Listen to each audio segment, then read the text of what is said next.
Jain friends. तो ये lectures जो है आपका आज थोड़ा ऐसी स्थिति में हूँ जो थोड़ा आपको क्लास तो ले रहे हैं, लेकिन थोड़ा अपना काम है तो इसलिए हम थोड़ा जल्दी में आज। और लेकिन जल्दी में तो ये नहीं है कि आपका मतलब ऐसे फास्ट पढ़ाऊंगा जो आपको समझ ही ना आए, ऐसा नहीं पढ़ाऊंगा मैं। अपना धैर्य के साथ अपना काम करेंगे। तो मैं ये कहना चाह रहा था कि एक और वो जो हमारा डेफिनेशन जो है, डेफिनेशन मतलब डेफिनेशंस जो होते हैं ना, मेरा जो डेफिनेशंस है कि पढ़ो क्योंकि सीखना है, सीखो क्योंकि समझना है, समझो क्योंकि उन्नति करना है, इम्प्लीमेंट राइज टू करना है सर, राइज करना है उनको। और मेरा ये उद्देश्य है कि आप लोग जो है ना समझे इनको, कैडेसिटी पैदा करें अपने आप में। और हकीकत में ये बताऊं तो मतलब हम ये वीडियो में बताना भी चाह रहे हैं। मतलब मैं जिसके साथ अंततः रहता भी था, ठीक ना, तो दो चार को तो खींच पैदा हो ही रहा है यहाँ पे।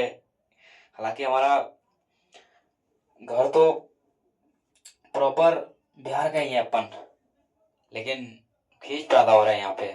वो दो जो दो दिन दो दो वर्ड है ना, यूपीएससी और स्टेट पीसीएस के लिए, पीसीएस जो होते हैं उनको।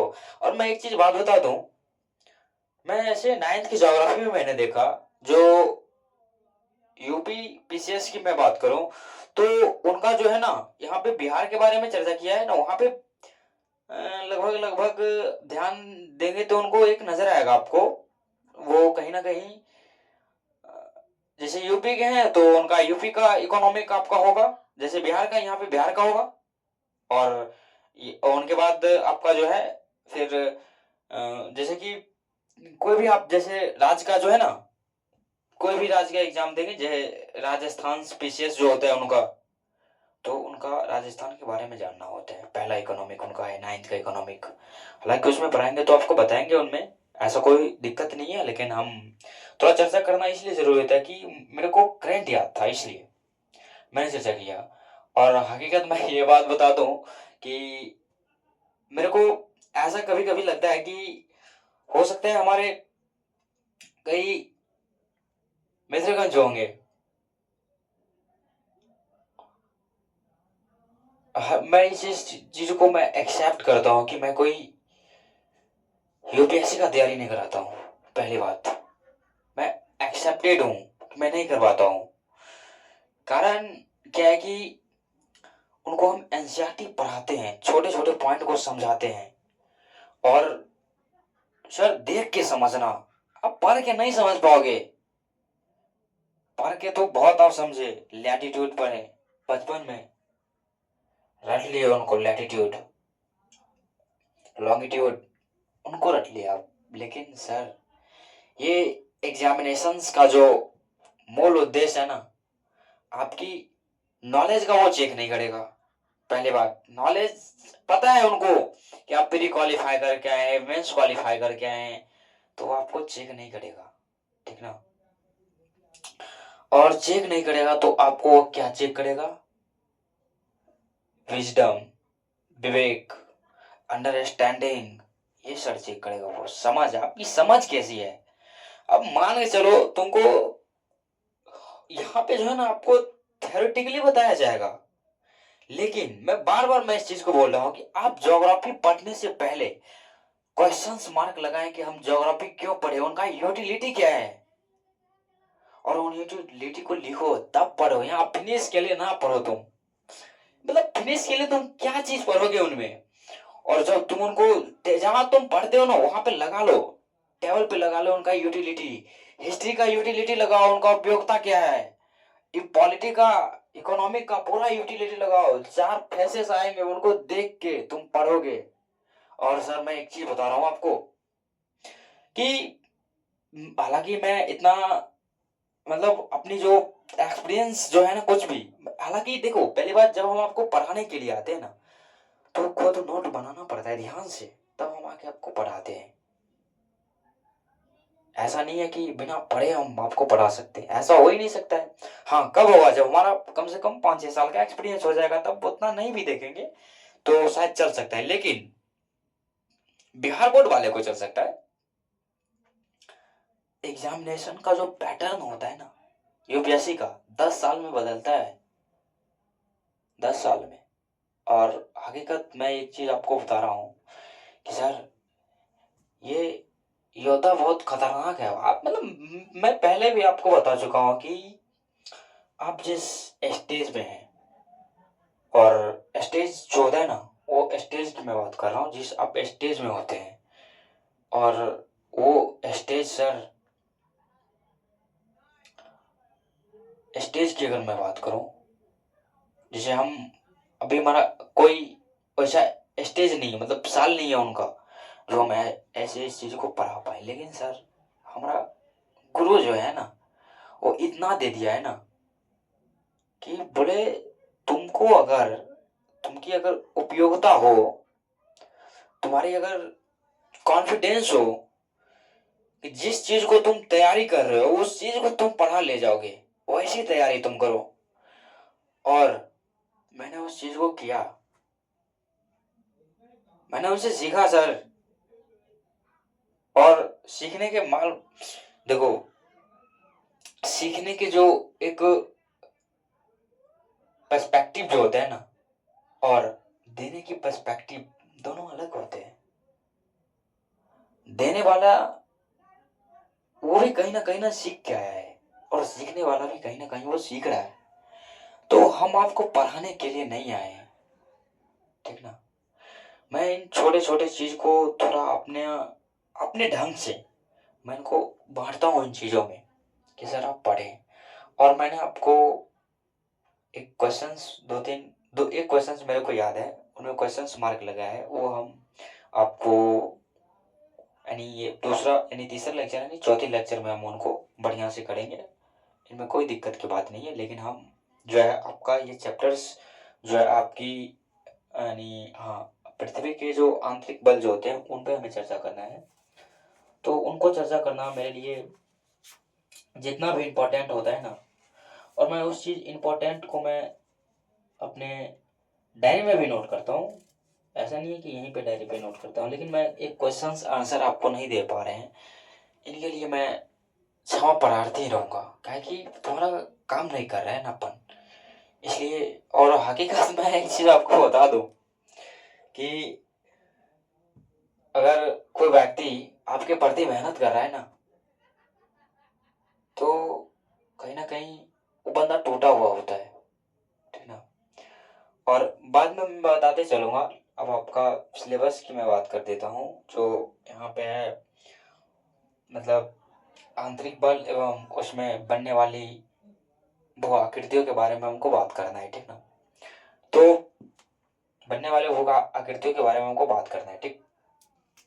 आंतरिक बल, आप यहाँ पे हेडिंग्स डालिएगा।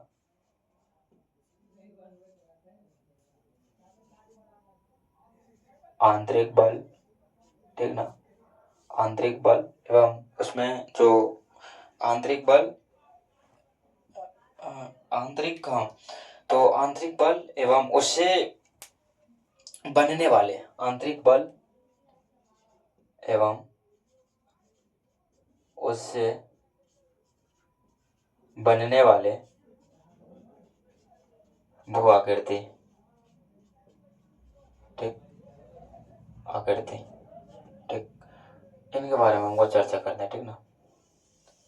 ये देखो, इनको हमें चर्चा करना क्यों महत्वपूर्ण है, ठीक ना। देखो, पहली बात,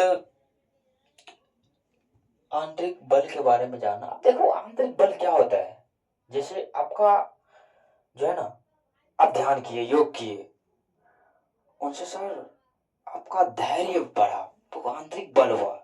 एग्जाम्पल, बिना एग्जाम्पल के मैं बात नहीं करूंगा। और आंतरिक बल मतलब कौन? जो आंतरिक बल की मैं बात करूँ ना, ध्यान योग तपस्या से अपने आप को बदल ले, टेम्परेचर से अपने आप को बदल ले, वो आंतरिक बल हुआ। अब बाहरी बल उनके बाद जो दिख रहा है, आईएएस आईपीएस बनने के बाद जो दिख रहा है ना, वो बाहरी बल है। और जितना उन्होंने किया है, मेहनत किया, वो आंतरिक बल होता है। इनको आप इमेजिनेशन करिए, समझिए इनको। मैं एक बेहतरीन टॉपिक के साथ आपको बेहतरीन लेवल का एग्जाम्पल भी मैं देता हूँ, ऐसा नहीं कि बिना एग्जाम्पल के मैं चले जाऊंगा। और जिस दिन मैं एग्जाम्पल देना छोड़ दूंगा, उस दिन तो हमारी कलम बंद हो जाएगी सर, कलम चलाना मैं छोड़ दूंगा। और एक चीज मैं कह रहा हूँ, जिस दिन हमारा कलम, अभी तो शुरू हुआ है, जिस दिन बंद हुआ तो उस दिन कहीं ना कहीं पॉलिटिक्स में आप देखिएगा हमको। ये मेरा सोच है। तो कोई यहाँ पे अब पॉलिटिक्स की बात कर रहे हैं, क्योंकि सर हमको इससे कोई लेना देना नहीं है, हम ऐसे ही देख रहे हैं इनको। जब लगे बंद करना है बंद कर देंगे, कौन दिक्कत है। लेकिन दूसरे के कहने पे बंद नहीं करेगा अपन। जब दूसरे के कहने पे मैंने चालू नहीं किया, तो दूसरे के कहने पे भी बंद नहीं करूंगा। तो यहाँ से अब एक नोट पॉइंट में लिखिएगा, जो भूप और पट्टी जो होती है ना, उनके विभिन्न आकार होते हैं, ठीक ना। और वह जो होती है छोटी बड़ी जो होती है ना, किंतु कठोर होती है, ठीक ना। कठोर संरचनाएं होती है, जिन्हें हम प्लेट कहते हैं। देखो नोट पॉइंट में कि भुआ, देखो भूप और पट्टी जो होता है, उनके विभिन्न भाग होते हैं, छोटी एवं बड़ी होती है। लेकिन छोटी जब एवं बड़ी होती है, किंतु कठोर होती है, ठीक ना। कठोर संरचनाएं होती हैं उनकी, कठोर संरचनाएं होती हैं उनकी, तो उन्हें हम प्लेट कहते हैं। और यह जो होता है ना, गतिशील होता है, ठीक ना। और जिनसे हमें महासागर जैसे निर्माण होते हैं, महासागर, उनके बाद महाद्वीप के बारे में आप समझ लीजिए, वो भी निर्माण होता है। तो आप नोट पॉइंट में पहला नोट पॉइंट लिखिएगा इनको, कि हर चीज को मैं आपको लिखवा रहा हूं क्योंकि कारण है ना उनका, आपको लिखने में बहुत मजा आएगा। आज तक कोई ना पढ़ के आईएएस नहीं बना है, ठीक ना, बना ही नहीं है। और तुम प्रैक्टिस से बनोगे, ठीक ना, प्रैक्टिस। और हमसे तुम सीख लो, पढ़ो मत, क्या कि हम पढ़े कम हैं।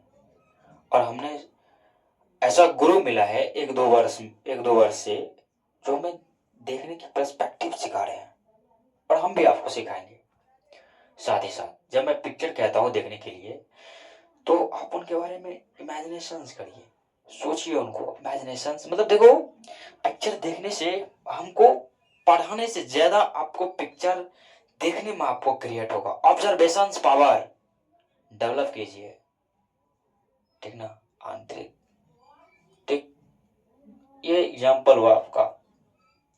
और अब लिख लिए होंगे कि मतलब जो है ना, भूप और पट्टी के विभिन्न आकार के होते हैं, और उनमें छोटी बड़ी भी होती है। और उनका जो ठोस भी होता है, ऐसा नहीं कि ठोस नहीं होता है, ठोस होता है। और उनमें ठोस संरचनाएं होती है, और उनको हम प्लेट कहते हैं। और ये गतिशील होता है, और गतिशील होने के बावजूद तो इनमें महासागर जैसे महाद्वीप के निर्माण करता है, इनसे निर्माण होती है। और फिर हम आप भूकंप के बारे में हमको चर्चा करना जरूरी है, ठीक ना। भूकंप जो होता है ना,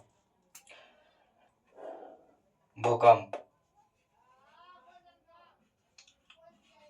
भूकंप भूकंप जो होता है, इनकी तीव्रता जो होती है, भूकंप की तीव्रता जो होती है, उनको सिस्मोग्राफी, ठीक ना, सिस्मोग्राफी से मापते हैं, ठीक ना। उनकी तीव्रता जो होती है भूकंप की, अगर मैं बात करूं, ठीक ना,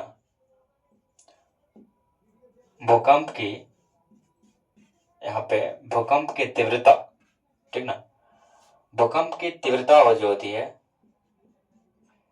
सिस्मोग्राफी, एक कोई टेक्नोलॉजी मशीन का नाम है उनका, सिस्मोग्राफी।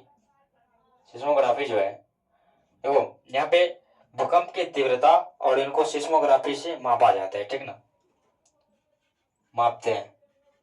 और यहाँ से उनके बाद यहाँ पे रिक्टर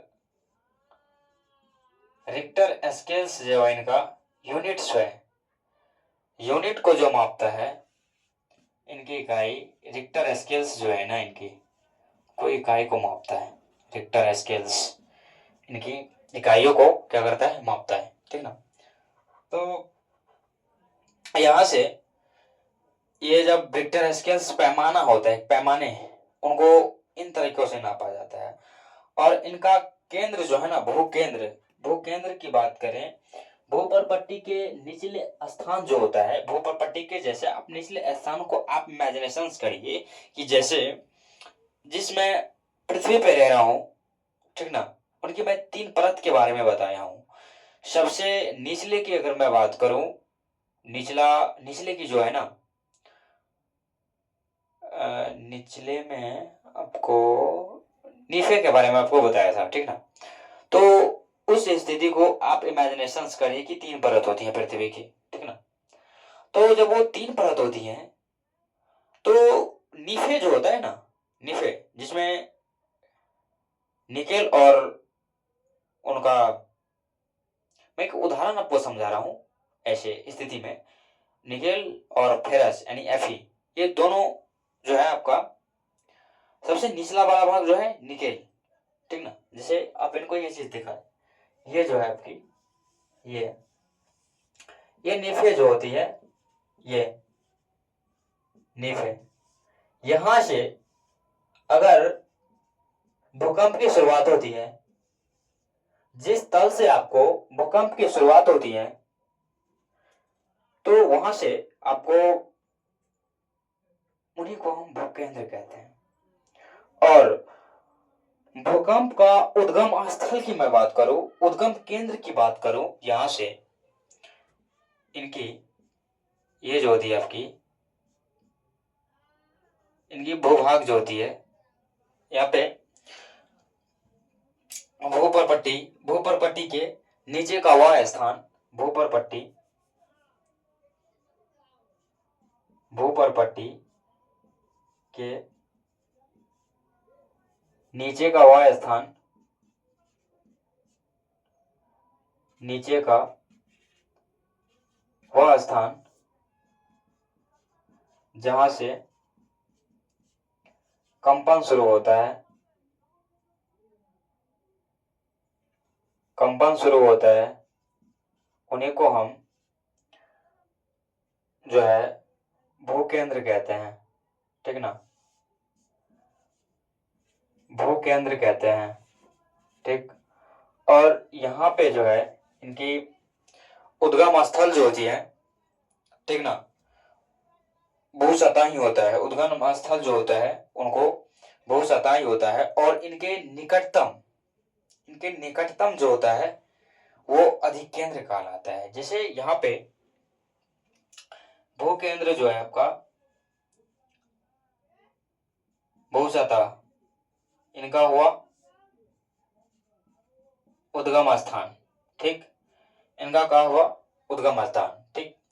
ये उद्गम स्थान जो है आपका, और इनके निकट की अगर मैं बात करूं, जैसे मैंने इनके निकट जो है, इनके आपके मेंटल, मेटल, बैटल जो है, ये इनके वाले जो स्थान से जो है इनकी, वो वो जो है आपका यहाँ पे वो अधिक केंद्र कहलाता है, अधिक केंद्र कहलाता है, ठीक। और उनकी आप देखो यहाँ पे, ठीक ना, अधिक केंद्र है, ठीक ना। और यहाँ के जो तरंग के रूप में भी अपना होता है, तरंग के रूप में उनकी तीव्रता जो होती है, उनकी दूरी बढ़ने से ये कमते हैं, ठीक ना। इनके जो तरंग जो होते हैं, इनमें, इनके अधिक केंद्र में जो तरंग होते हैं, इनकी जब दूरी बढ़ती है तो वो तरंग क्या होते हैं, कमते हैं, ठीक ना। उनको आप लिखिएगा, मैं जरा जिस, मैं इन चीजों को नहीं लिखा रहा हूँ आपको, आप जैसे भी लिख सकते हैं, इनको उनको पिक्चराइज करना, आप समझ गए। इनकी मैं इस चीज दिखा रहा हूँ आपको कि भूपर्पट्टी के नीचे का वह स्थान, मैंने आपको पिक्चर से दिखाया, आपको समझ में आनी चाहिए, ठीक ना। तो यहां से अधिक केंद्र कहलाता है। और इनकी जो तीव्रताएं जो होती हैं, ये अगर इनकी जब दूरियां बढ़ेगी, ठीक ना, तो तीव्रता कमेगी, मतलब इनकी जो दूरियां बढ़ेगी तो तीव्रता क्या होगी आपकी, कमेगी, तीव्रता जो है आपकी वो कमेगी। इसलिए अब यहां से आप मैं दो चार क्षेत्र को नाम बता देता हूं कि तीसरा क्षेत्र में देखो बिहार के भूकंप क्षेत्र जो होते हैं उनके मैं कुछ आपको डिस्ट्रिक्ट के नाम मतलब आपको बता दे रहा हूँ डिस्ट्रिक्ट, और उनको आप जो है और उनके ज्यादा इनमें बताने के लिए कोई जरूरत नहीं है, लेकिन जानना इसलिए जरूरी होता है कि इनमें क्वेश्चंस इतना लेवल के आते हैं ना, प्री लेवल के। और मैं एक चीज बता रहा हूँ कि 10th तक की जितने भी एनसीईआरटी है वहां से आपको प्री लेवल की क्वेश्चंस पूछे जाएगी, ठीक ना। और जब आपको मेंस लेवल की क्वेश्चंस जो होगी कुछ कुछ आपको 10th में से उठा के देगा, और अधिकतर जो आपका होगा वो 11th 12th की एनसीईआरटी से होगा, ठीक ना, वहीं से। और साइंस की अगर मैं बात करूं वो तो प्री लेवल तक होती है, मेरे को जितना मतलब मैंने उनमें जो रिसर्च किया, और जब आपको क्वेश्चंस उनको करवाएंगे तो हालांकि इनमें कर ही रहे, लेकिन जब उनका हम प्रॉपर जब उनका मेंस का अनसॉल्व और प्री का सॉल्व पेपर जब हम आनेंगे, मतलब पेपर नहीं, उनका बुक जो होता है वो अगर आनेंगे, उनमें से हम क्वेश्चंस आपको दिखाएंगे थोड़ा बहुत कि उनका क्वेश्चंस लेवल कैसे होता है, आपकी वहां पे से में काम कर रहा है। देखो एनसीईआरटी पढ़ के आप यूपीएससी क्रैक नहीं करेंगे, लेकिन कायदा से आप कर लिए ना इनको और न्यूज़पेपर पे कमांड हुई तो, और कुछ अपना इंटरनल जो होती है उनकी आप जैसे प्रीवियसर के क्वेश्चंस लगाएंगे उनको, तो कुछ कुछ अपना गाइडेंस भी मिलते जाएगा, और गाइडेंस जीवन में बहुत जरूरी होता है, ठीक ना। तो उनको आप करते रहिए तो आपको समझ आएगी। फिर धीरे धीरे अप लेवल की आप किताब उठाइए, जैसे सतीश चंद्रा की हो गई, विपिन चंद्रा की हो गई। अभी वो मैं पढ़ाऊंगा नहीं है, पढ़ाऊंगा जीएस फाउंडेशन में, वो बैच आएगा तो फिर तो कुछ गड़बड़ ही होगा, ठीक ना। उनमें बहुत बेहतरीन पढ़ाएंगे उनमें, तो वहां से आपको देखना है। एनसीईआरटी कवर में रहेगी ना, माइंड में रहेगा। लैटिट्यूड के बारे में आपको कैसे समझाया कि लैटिट्यूड जो है वो कहीं ना कहीं ज्योग्राफी में इतना बड़ा रोल करता है, जो आपको अक्षांश जो होती है ना, दिशाओं का बहुत सटीक आंकड़ा देता है वो, इधर भी देशांतर भी उनका सटीक आंकड़ा देता है। तो ज्योग्राफी में लगा है यार, इनसे सटीक आंकड़ा कोई देता ही नहीं है। उसी से कंपास सुई का देख रहे हैं, उत्तर दक्षिण दिशाओं का अपना ज्ञान दे रहा है, नाविक उपयोग कर रहे हैं उनका। तो ये हुआ ज्योग्राफी का रोल, बस इतना ही है। और सर ज्योग्राफी आपके कल्चर पे भी डिपेंड करता है, मैंने ये बता चुका हूँ आपको, शायद आप बताने की जरूरत नहीं होगी उनकी। तो अब मैं बिहार के कुछ क्षेत्रों को आपको नाम बता दे रहा हूँ जो आपको ध्यान में रहे। बताना इसलिए जरूरी होता है कि वहां से क्वेश्चंस आते हैं लगभग लगभग, मेरे ख्याल से। क्वेश्चंस मैं अपडेट करता रहूंगा, क्वेश्चंस में अपडेटेड रहेगा तो ठीक रहेगा, ठीक है ना, वहां से कोई दिक्कत की बात नहीं होगी। यहाँ से हमको बिहार के बारे में देखना है।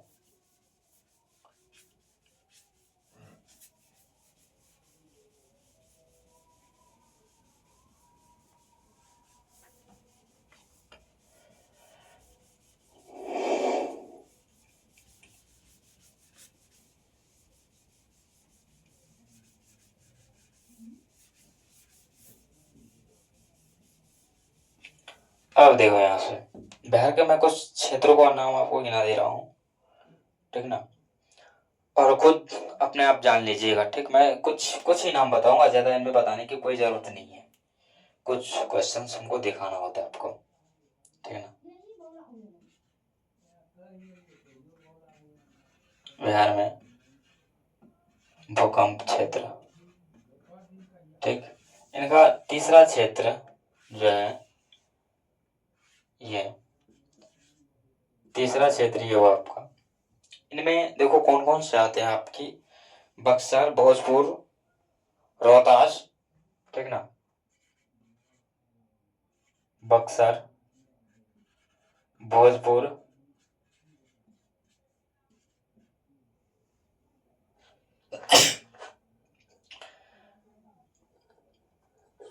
रोहतास, रोहतास, बक्सर, भोजपुर, रोहतास और जहानाबाद,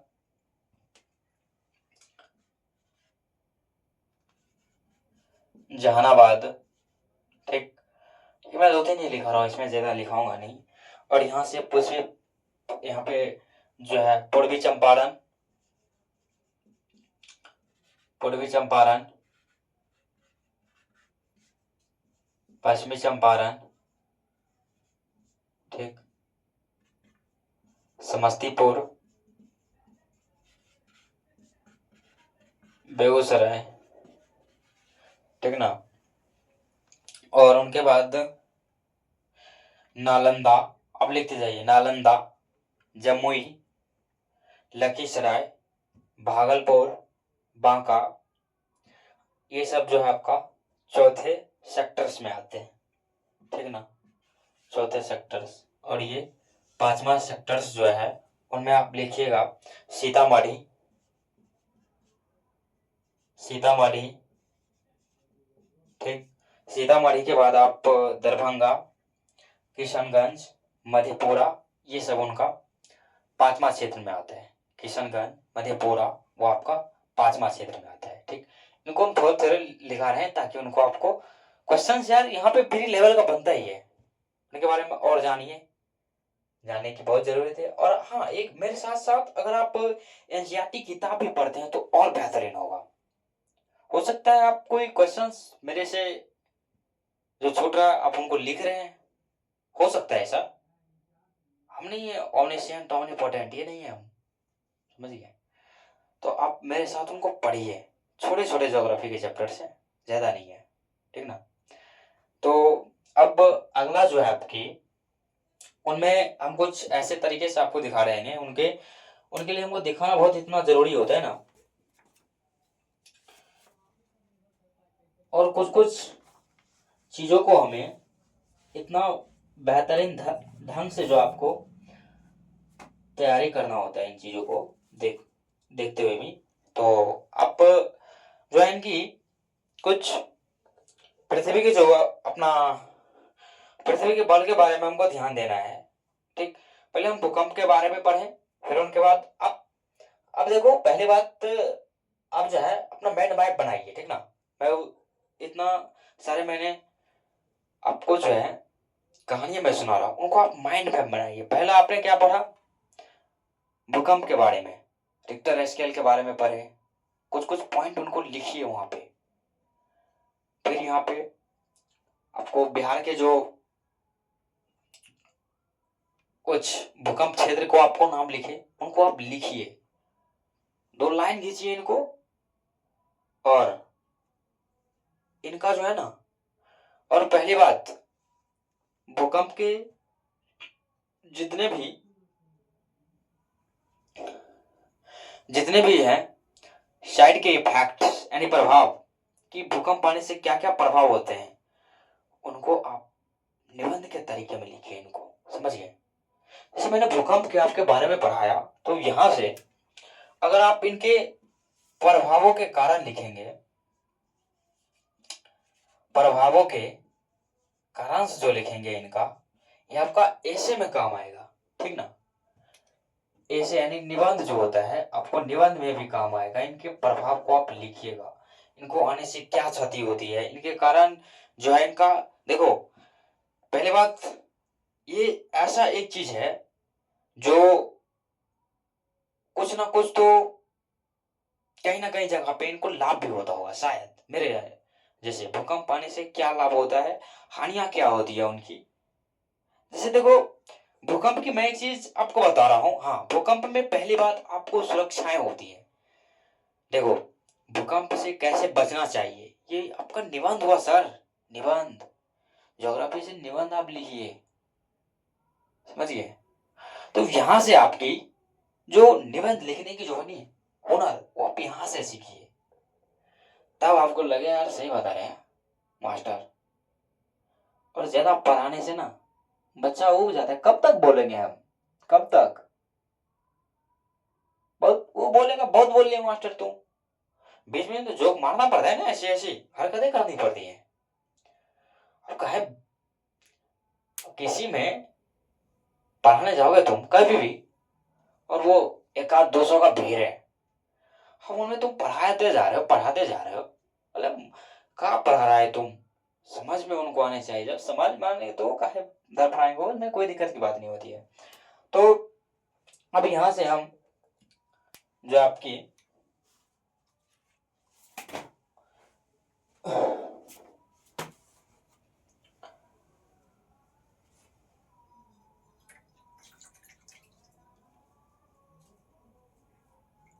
थोड़ा मिटाना भी पड़ता है, समझिए, ठीक।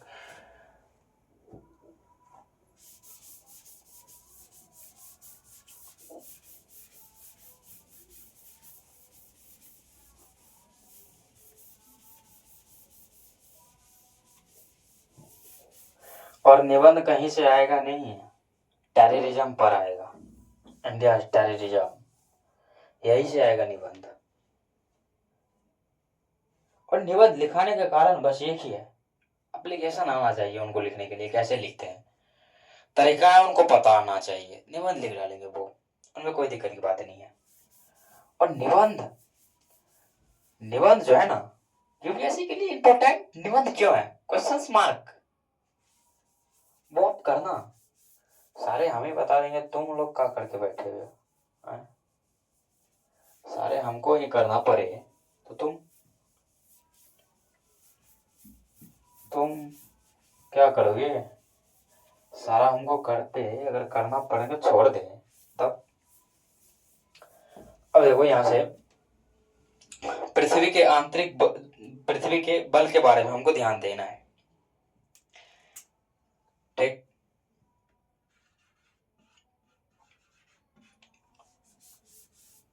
यहाँ पे एक मिनट, पानी जहाँ ज्यादा जम जाता है वहां लिखने में बहुत कठिनाइयां होती है, ठीक ना।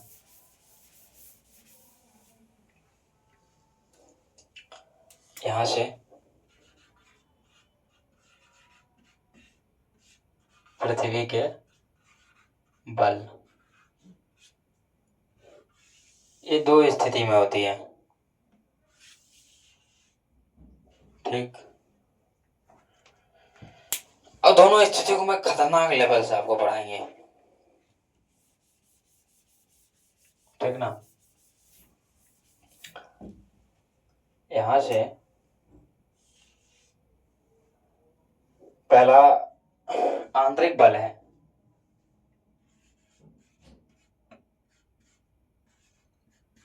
आंतरिक बल, ठीक, आंतरिक बल।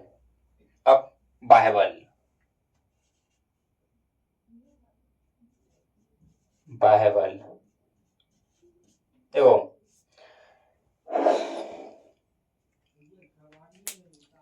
देखो बाह्य बल जो होता है ना आपका,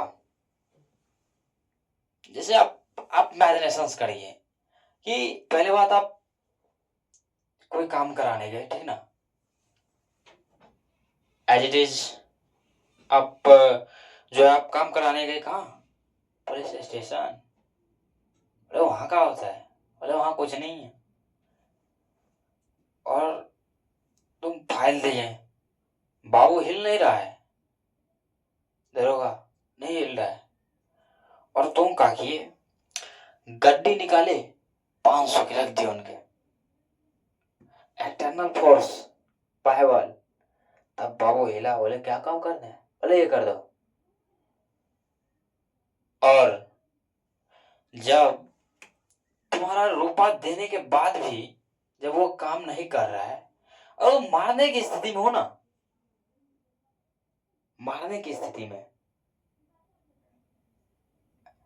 इंटरनल पावर, एक्सटर्नल्स नहीं है, इंटरनल पावर, मारने की स्थिति में हो ना, तब वो आपको काम करेगा। ये उनका एग्जाम्पल हुआ आंतरिक और बाह्य बल में, बता चुका हूं ये। अगर तुम्हारी, मैं बार बार इस चीज को बता रहा हूं, अगर तुम कमजोर पड़े हुए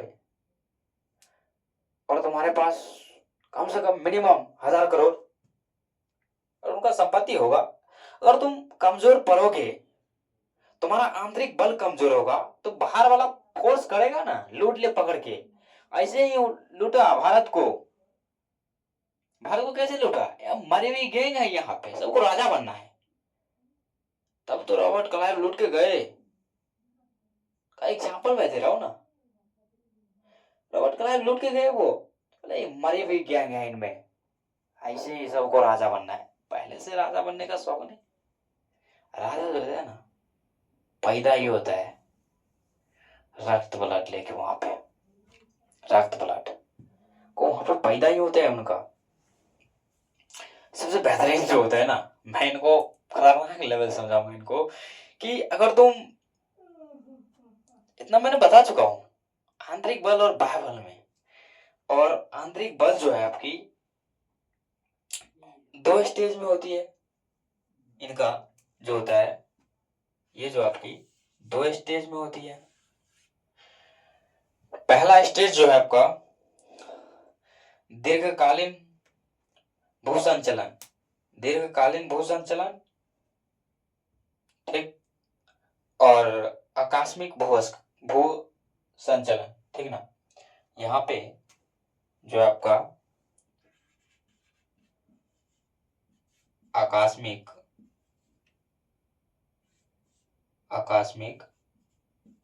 भूसंचलन, आकस्मिक भूसंचलन, ठीक। और यहाँ पे जो है आपकी वो है दीर्घकालीन भूस्खलन, भूसंचलन, ठीक ना। दीर्घकालीन भूसंचलन, भूसंचलन, ठीक। यहाँ इस स्थिति में। और यहां से अब बाह्य बल की मैं बात करूं, बाह्य बल, बाह्य बल की जो स्थितियां है ना, बाह्य बल का बस एक है आपका, एक है अनाछंद। यहाँ पे अनाछंदान, अनाछंदान, ठीक। अनाच्छादन, अनाच्छादन, अनाच्छादन, ठीक। अनाच्छादन, ये। और फिर उनके बाद है आपकी ऋतुएं, ठीक। ऋतु 6, उनके बाद आपर्दन। ऋतु 6, आपर्दन, आपर्दन, ये इन स्थिति में, ठीक। ये आपका स्थिति हो गई। और यहां से फिर यहाँ पे आकस्मिक भू संचलन और ये दीर्घकालीन भू संचलन, इनके बारे में हमको व्हाट क्वेश्चंस, यहाँ पे ये क्वेश्चंस मार्क लगाना बहुत जरूरी होता है। इनका आकस्मिक, इनका देखो आकस्मिक मतलब अगर आप इमेजिनेशन करो, जैसे आकस्मिक भू संचलन की अगर मैं बात करूं, जो आकाश में होता है, आकाश में क्या हो सकता है? या तो उनकी बादल की कुछ बिजलियां अपने करके ही, उनकी अपनी जो यूनिटी है उनकी बात कर रहा हूँ। और यहाँ से है, और इनके यहाँ अगर मैं बात देखूं आपका, जैसे आकस्मिक में आप देखें, आकस्मिक जो है आपका 3 स्टेज में है। एक ज्वालामुखी, ज्वालामुखी, और आपको दूसरा स्टेज जो है आपका वो भूकंप, और भूकंप के बाद है आपका भूस्खलन। देखो यहाँ पे भूकंप, ठीक, आकस्मिक ये हुआ है। भूकंप को इमेजिनेशन करिए, ज्वालामुखी को इमेजिनेशन करिए, और भूस्खलन, भूस्खलन,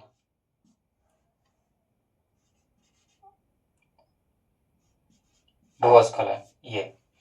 और यहां से अब दीर्घकालीन का यहाँ पे देखें तो महाद्वीप का निर्माणकारी, महाद्वीपीय निर्माणकारी, महाद्वीपीय निर्माणकारी, पर्वत का निर्माण, पर्वत निर्माणकारी, ठीक ना। ये आपकी हो गई इस स्थिति का स्टेज, ठीक। अब हम बात करेंगे थोड़ा मेगा क्या है, मेगा के बारे में हमको सर्च करना है कि मेगा क्या है, मेगा के बारे में, मेगा क्या है इनकी, मैग्मा, मैग्मा है, ठीक ना। तो मैग्मा जो होती है ना, पृथ्वी के अंदर जो होता है, तापमान और दाब के कारण जो है पदार्थ पिघलता है, ठीक ना। पिघली हुई अवस्थाएं होती है उनकी, तो उन्हें सदैव जो होती है उनमें गतिशील होती है, ठीक। और गतिशील होती है, गतिशील जब होती है ना उनमें, तो देखो मैग्मा में क्या है कि पृथ्वी में जो है, पृथ्वी का आंतरिक भाग जो होता है ना, पृथ्वी के अंदर जो होती है, तापमान और प्लस दबाव, ये, ठीक ना। और इनमें जो होती है ना चट्टान जो होती है, और मैं तलछट के बारे में जो बता रहा था, वो तलछट जो होती है ना, तलछट की अगर मैं बात करूं, वो तलछट जो होता है जमाव, जमाव, देखो यहाँ पे जमाव होता है और चट्टान की जमाव होती है, वो आपका तलछट हुआ, ठीक ना। तलछट के बारे में मैंने आपको भी बताया था कि मैं इनको सर्च करके आपको बताऊंगा। तो यहाँ पे खनिज जो होता है ना, यहाँ पे खनिज जो होता है, ये क्या होता है, पिघला हुआ होता है, ठीक ना, पिघला होता है, इनको पिघला होता है। और पिघलने के बाद ये जो है सदैव गतिशील होती है, ठीक ना। मैग्मा जो है ये गतिशील होती है, ठीक ना, इनकी गतिशील होती है। और जब गतिशील होगा तो इनमें जो होती है ना, पृथ्वी की परतें होती हैं वो कमजोर पड़ती हैं, ठीक। पृथ्वी की जो होती है इनसे, पृथ्वी की पृथ्वी की कमजोर हो पृथ्वी की जो परतें जो होती हैं, परत जो होती हैं कमजोर होती हैं, ठीक, कमजोर होती हैं। तो और पृथ्वी के एक आपकी, मतलब वहां पे मेरे को सर्च करना पड़ेगा उन वर्ड को, पृथ्वी के बलों के प्रभाव, ठीक ना, पृथ्वी के। और यहाँ से जो होता है ना, ये धरातल के ऊपर पर जो होती है ना, यहाँ पे ये दबाव के कारण जो है आपकी धरातल के धरातल के ऊपर जो होती है, इनमें जैसे ताप, राख जैसी होती है, इन स्थितियों का जो आपका मतलब इनसे निकलते हैं इनका, ठीक ना। जैसे आपका गर्म तरल पदार्थ, लावा इमेजिनेशन कर सकते हैं, वो भी तरल होता है लेकिन वो गर्म होता है।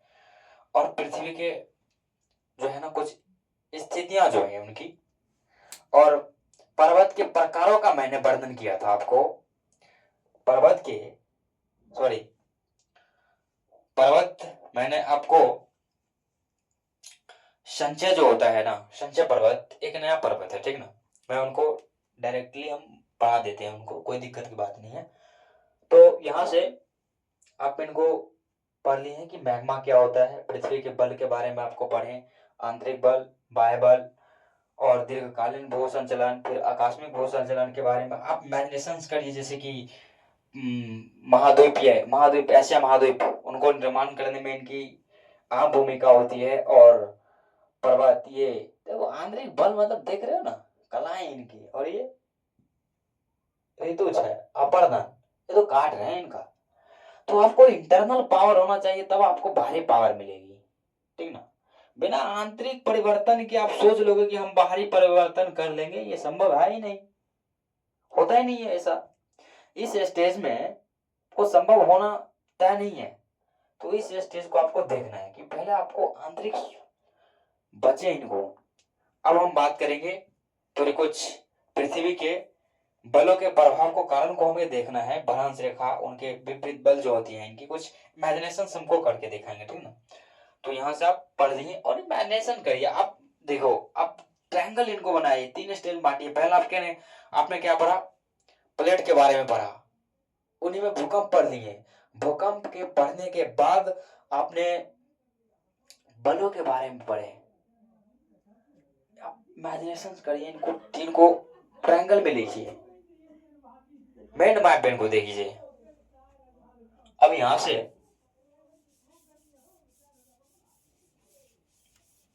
अब यहाँ पे आपको इनके बल के प्रभाव, पृथ्वी के बल के प्रभावों के कारण हमको आप देखना है, ठीक ना।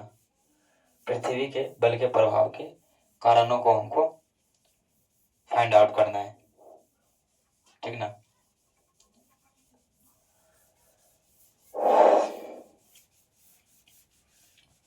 इनके कुछ इमेजिनेशंस करना, इसीलिए मैं बताता हूँ कि आप इमेजिनेशंस करके आप बहुत कुछ सीख सकते हैं। पढ़े ना पढ़े, मेडिटेशंस करें, ठीक।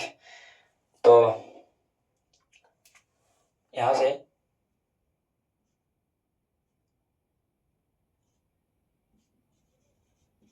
प्रभाव, ठीक ना।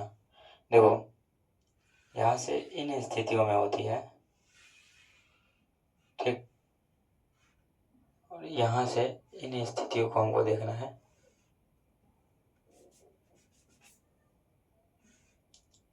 और इसे करना है, ठीक। और ऐसे इन स्थितियों को देखना है, ठीक ठीक। इन स्थितियों को देखना है, इन स्थितियों को देखना है, इन स्थितियों को देखना है। ये आपको कैसे बल, ये जो होता है आपका भ्रांश रेखा, ठीक ना। ये जो होती हैं आपकी, ये तनाव भी होती है, ठीक ना। एक किधर खींचेगा कोई किधर, ये तनाव रेखा, ये जो होते हैं आपका तनाव रेखा। और ये जो आपकी होती हैं भ्रांश रेखाएं जो होती है, ये आपका वो भ्रांश रेखा, ठीक ना। भ्रांश रेखाएं, ठीक। भ्रांश रेखाएं ये हुए, और उनके बाद आप भ्रांश रेखाएं के बारे में, और ये जो है ना आपका निचला निचला पोर्शन जो है, ये आपकी हुई भ्रांश घाटी। इनके बारे में सर्च करके बताऊंगा, क्वेश्चंस मार्क लगा रहा हूँ इसलिए मैं। भ्रांश रेखा, भ्रांश घाटी, फिर उनके बाद ये जो होती है ना बल होती है, ठीक। एक दिशा में लग रहा है, ये बल होती है, ठीक ना। इनको जानना इसलिए जरूरी होती है कि इनमें हम कुछ समझा नहीं पा रहे हैं, बस भ्रांश रेखा, भ्रांश घाटी, इनको बारे में हम चर्चा करेंगे आपको अगले लेक्चर्स में, ठीक है। क्वेश्चंस मार्क लगाना जरूरी है। हो सकता है आप भी सर्च करके देखें कि भ्रांश घाटियां क्या है, भ्रांश जो है, ये सब हमको लग रहा है क्या कि हम भ्रांश घाटी, आप भ्रांश पर्वत के बारे में पढ़े होंगे, पर्वत, हालांकि इसमें भी है पर्वत का, लेकिन मैं कुछ आपको पिक्चराइज करके आपको बताऊंगा कि, और आपको एग्जाम्पल मैंने दे ही चुका हूं, पर्वत के ही बारे में पढ़ना है। और आपको पर्वत के बारे में पढ़ने के बाद, ठीक ना, पठार के बारे में भी आप पढ़ ही चुके हैं, ठीक ना। तो हम कुछ आप इमेजिनेशंस करके जो है, इनको हम आपको बता रहे हैं कि संचय पर्वत यानी ज्वालामुखी पर्वत क्या कहते हैं, ठीक ना, ज्वालामुखी पर्वत। अब उनको इमेजिनेशंस करिएगा, ठीक ना। अब मैं खाली पर्वत का नाम लिखूंगा, ठीक, और आप उनको इमेजिनेशंस करिए, क्योंकि इनका जो है आपको ये एग्जामिनेशंस ऐसा है जो आपको यहाँ पे इनका डेफिनेशंस नहीं पूछेगा, प्री का क्वेश्चंस है, वो ध्यान से समझिए, ठीक ना। तो अब हम इनको पठार के बारे में, और ठीक ना, उनके बाद फिर आपको पर्वत के बारे में कुछ, पठार के बारे में तो आप पिक्चराइज कर सकते हैं कि पठार क्या होता है, और आप पर्वत के बारे में थोड़ा पिक्चराइज करिए कि वो उनका कैसे होता है, आप देख के भी समझ सकते हैं, ठीक ना।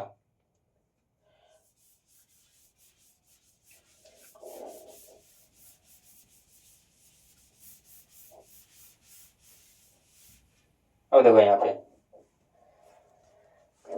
पर्वत जो होता है आपका 4 स्टेज में मैंने आपको बताया था, ठीक। इस स्टेज में पहला पर्वत जो है आपका, पहला पर्वत जो है आपका वलित पर्वत, ठीक ना, वलित पर्वत, ठीक। बलित पर्वत।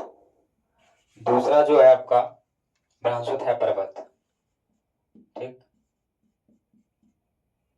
ब्रह्मसुत्थ पर्वत। तीसरा जो है आपका संचय पर्वत,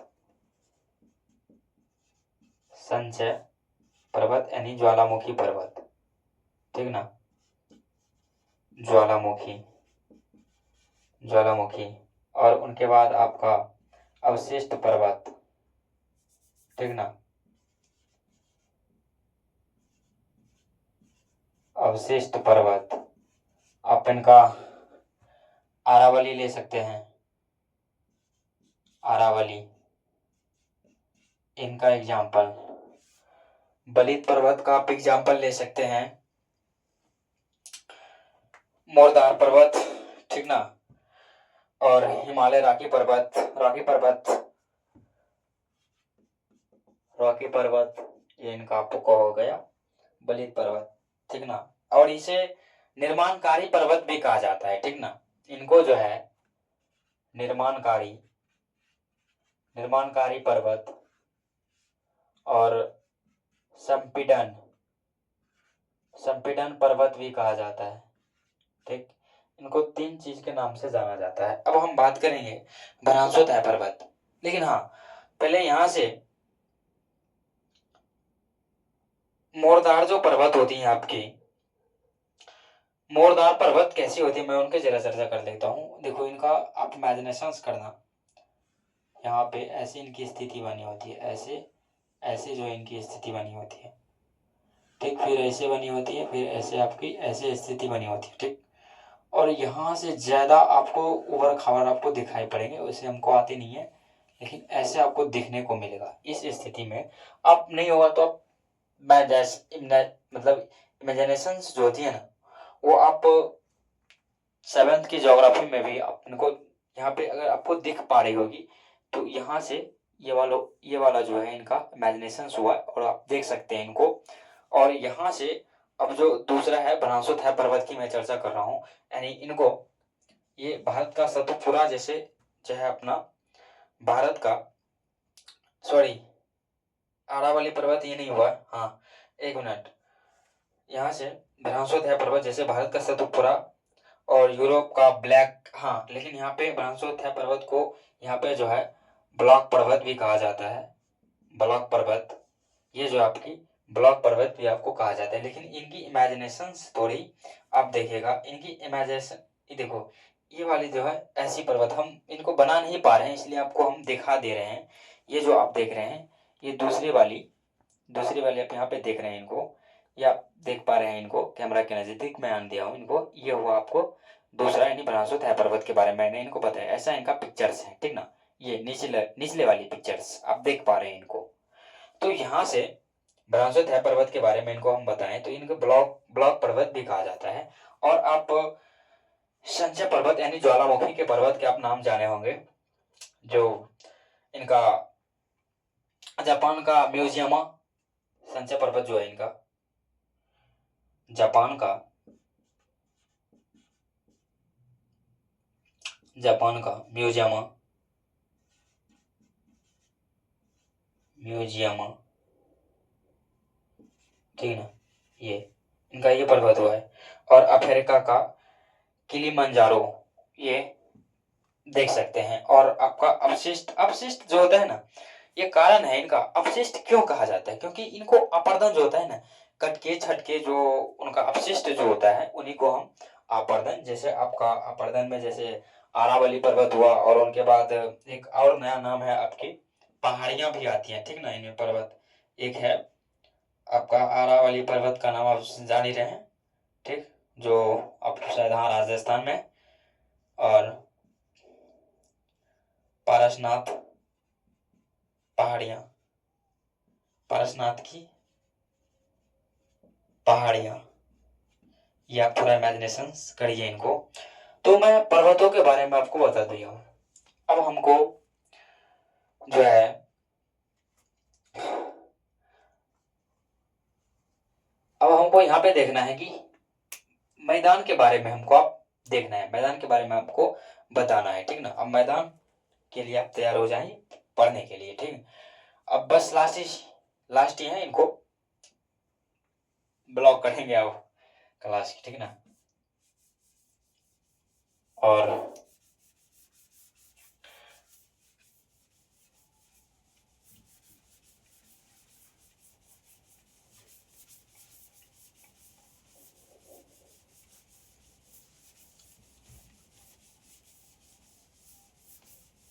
अब मैदान के बारे में, जैसे सोरा नागपुर, इमेजिनेशंस डायरेक्ट आप कर सकते हैं। तो अब पहले आप जो पढ़ चुके हैं उनका ही बस रिवीजन चल रहा है, एक तरह से आप समझ लीजिए इनको, ठीक ना। अब मैदान के बारे में थोड़ा बहुत जानना है। पठार, हाँ, पठार तो आप समझ ही रहे हैं कि पठार जो है ना, पठार के बारे में, छोटा नागपुर का पठार के बारे में आपने जाने हैं। और मैदान के बारे में क्या ही कह सकते हैं, मैदान तो गंगा का गंगा का मैदान भी हो सकता है। तो पर्वत के बारे में हमको देखना है कि, ठीक ना, पर्वत जो है कितने, पठार, पठार के बारे में हमको देखना है, ठीक। मैदान तो इमेजिनेशंस कर पा रहे हैं इनको, ठीक। यहाँ पे है पठार। अब देखो यहाँ पे पठार में बहुत सारे पठार हैं, अब इनको देखना, लास्ट ही है चैप्टर है इनका। यहाँ पे है महाद्वीपीय पठार, महाद्वीपीय, महाद्वीपीय पठार या सिल्ड, सिल्ड पठार भी कहा जाता है इनको। फिर उनके बाद आपका बायोड, जो निक्षेपण, निक्षेपण के बारे में आपने पढ़ा होगा। फिर उनके बाद आप यहाँ से, यहाँ पे है हिमनदीय निक्षेपण पठार, ठीक ना, जो हिमालय से, एक तरह से आप समझ सकते हैं वायु से और महाद्वीप से ये निर्माण होता है, ये वायु से निर्माण होता होगा। कुछ भी कंकर धूलकण ये सब आपके हिमानी से, तो आप हिम मतलब जो हिम सागर से जो होते हैं आपके, उनसे निर्माण होता होगा। और सर एक एक कहूँ तो क्या कहूँ, इनके बारे में थोड़ा जानना बहुत जरूरी होता है इनके बारे में। इनका हम एक एक एग्जाम्पल भी आपको दे सकते हैं, लेकिन थोड़ा जल्द ही इनको क्लास को में इंड करना होता है, तो एग्जाम्पल एक एक मैं दूंगा जरूर। ऐसा नहीं है कि बिना एग्जाम्पल के चला जाऊंगा, एग्जाम्पल दूंगा, अपन को देना एग्जाम्पल। और उनके बाद आपका लावा निर्मित, लावा निर्मित, और लावा निर्मित के बाद आप उनके बाद अंतर, अंतर पर्वतीय पठार, ठीक ना, अंतर पर्वतीय पठार इनकी। और फिर उनके बाद आप गिरी पर्वत, यहाँ पे जो है आपकी गिरिपद पठार, ये यहाँ से आपका गिरिपद पठार हो गया। और मैदान के बारे में क्या ही कहना है उनके, लेकिन हम एक चीज आपको दिखा रहे हैं यहाँ पे, मैदान के बारे में थोड़ा जरूरी होता है करना, धूलकण, ठीक। हाँ, लेकिन अर्जेंटीना का जो उत्तरी अमेरिका का यूएसए, जैसे पेटोगामा, ठीक ना, एक अर्जेंटीना है, जैसे गिरिपद का उदाहरण है अर्जेंटीना का, जो एक अर्जेंटीना का पेटोगामिया, ठीक ना, अर्जेंटीना का पेटोगामिया गिरिपद पर गिरिपद पठार का उदाहरण है अर्जेंटीना, अर्जेंटीना, अर्जेंटीना के पेटोगामिया, उनका एक पठार का नाम है। पठार मतलब आप इमेजिनेशन करिए उनको, ठीक ना, हमको अपनी इमेजिनेशन क्लियर हो रहा है। पठार मतलब कैसे, भूरा कलर का होगा, कलर भी मैंने उनको बताया है, वहां से क्वेश्चंस आना चाहिए, ठीक ना। तो मैदान के बारे में हमको क्या बताना है, जो गंगा मैदान जो होते हैं उनकी, अगर उनका सामान्य ढाल यानी समुद्र तल जो होती है उनकी, समुद्र तल जैसे भूमि वाले अधिकतर मैदान के जो है उनकी व्याख्याएं होती है उनमें। और हालांकि में अगर देखे जाए तो ये नीचे ऊंचे भी होते हैं, समुद्र तल के नीचे ऊंचे भी हो सकते हैं। तो आज इतना ही रहने देते हैं, ज्यादा कहाँ जाएंगे पढ़ा करके। और अब देख ही रहे होंगे कि और हमारा एक ही रहेगा कि इस सेशन को जब हम खत्म करूं, हमको ऐसा लगता है ना, बस एक बार एनसीईआरटी पढ़ाने दो, उनके बाद तो शायद कुछ और बेहतरीन मैं कर पाऊँ उनके लिए। और जब दूसरा हम नोट्स बनाते हैं उनमें पूरा डिटेल में जाते हैं, क्या क्या मैंने छोड़ा है उन पे काम होता है। और दूसरी बार जब हमारी एनसीईआरटी पढ़ेंगे, बेहतरीन से पढ़ाएंगे, कोई दिक्कत की बात नहीं होती उनमें। एक एक, हाँ, लेकिन ये है कि छोटा छोटा चैप्टर है तो कम से कम मैराथन अगर लेते हैं तो कम से कम 3-4 घंटा की, 3-4 ढाई घंटा की, तो 2 दिन में एक, मतलब सेवेंथ की ज्योग्राफी वो खत्म हो सकती है, ऐसा अनुमानित है मेरा। तो आज आपने इनको पढ़ा है, आप इनको देखना सीखिए। पढ़ना मतलब देखना, ठीक ना। और जितना आप देखने की पर्सपेक्टिव से आप देखेंगे तो उतना ही आपके दिमाग को और देखो, दिमाग कब कहते हैं कि हमको याद नहीं होता है, याद तुम्हें करना नहीं है, तुम इमेजिनेशंस करो, ठीक ना, तभी आपको याद रह सकता है। तो आज के लिए जय हिंद, जय भारत।